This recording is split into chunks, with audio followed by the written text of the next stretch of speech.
በባህር ውስጥ የጠፋ ስልጣኔ አትላንቲስ በእውነት ነበረች? አስቡት። ከዛሬ በሺዎች ዓመታት በፊት በማንኛውም የዓለም መንግስታት የላቀች ሀብታም፣ በቴክኖሎጂና በኃይል የተሞላች አዲስ ከተማ ነበረች። የወርቅ ቤተ መንግስቶች፣ ግዙፍ ወደቦች እና በዓለም ላይ የማይወዳደር ስልጣኔ። ነገር ግን በአንድ ሌሊት ሁሉም ነገር ጠፋ። ከተማዋ በባህር ውስጥ ሰመጠች፣ ህዝቧም ከታሪክ ገጽ ተሰወረ። ይህች ከተማ አትላንቲስ ትባላለች። ግን አትላንቲስ በእውነት ነበረች ወይስ ለሺዎች ዓመታት የተነገረ ተረት ብቻ ነው? የአትላንቲስ ታሪክ ለመጀመሪያ ጊዜ የተጻፈው 2300 ዓመታት በፊት ነው። ታሪክ የጻፈው ታዋቂው የግሪክ ፈላስፋ ፕላቶ ነበር። ፕላቶ እንደሚለው የሄርኩለስ ምሰሶዎች በስተምዕራብ በአንታርክቲክ ውቅያኖስ ውስጥ አንዲት ግዙፍ ደሴት ነበር። ይህች ደሴት በሀብት የተሞላች፣ ወታደራዊ ኃይል የነበራት እና በቴክኖሎጂ የተራቀቀ ስልጣኔ ነበራት።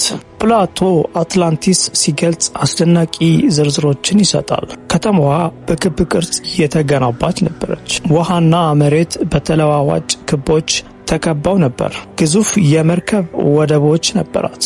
የወርቅና የብር ማዕድን ነበሯት። ህዝቡም እጅግ ሀብታም ነው። ለብዙ ዓመታት አትላንቲስ እንደ ህልም ከተማ ትቆጠር ነበር።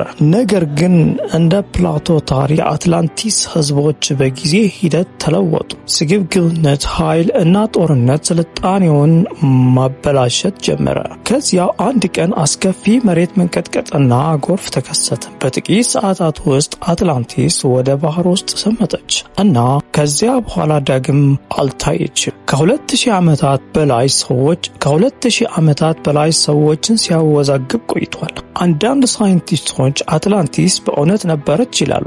ሌሎች ደግሞ ፕላቶ የፈጠራት ምሳሌያዊ ታሪክ ነው ይላሉ። እስከ ዛሬ ድረስ የአትላንቲስ መኖርን የሚያረጋግጥ ማስረጃ አልተገኘም። በዓመታት ውስጥ ብዙ ሰዎች አትላንቲስን ለማግኘት ሞክረዋል። አንዳንዶቹ በአትላንቲክ ውቅያኖስ ውስጥ ፈልገዋል፣ አንዳንዶቹ በሜዲትራኒያን ባህር ውስጥ፣ ሌሎች ደግሞ በካሪቢያን ባህር ውስጥ ፈልገዋል። ነገር ግን እስካሁን ድረስ የማያከራክር ማስረጃ የለም።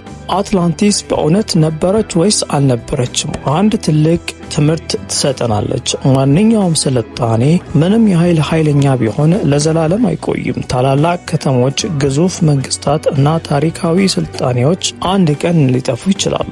ስለዚህ አትላንቲስ በእውነት ነበረች ወይስ የፕላቶ ምናብ ብቻ ናት?